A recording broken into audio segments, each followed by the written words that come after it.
সকালবেলা দেখি বাজার দিয়ে একটা কুমড়ো নিয়ে এসছে আর সাথে চিংড়ি মাছ। চিংড়ি মাছ আর কুমড়ো দিয়ে তরকারি বানালাম।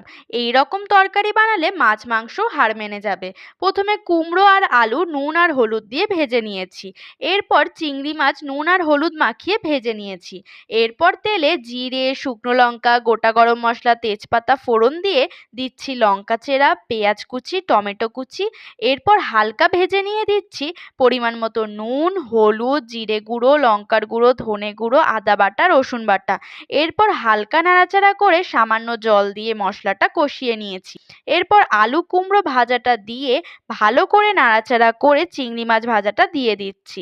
এরপর ভালো করে নাড়াচাড়া করে পরিমাণ মতো জল দিয়ে 10 মিনিট ঢাকা দিয়ে রেখেছি। এরপর ঢাকনা খুলে সামান্য চিনি দিয়ে ভালো করে নাড়াচাড়া করে ভাজা জিরের গুঁড়ো, গরম মশলা গুঁড়ো আর ঘি দিলেই তৈরি আলু কুমড়ো চিংড়ি মাছের তরকারি।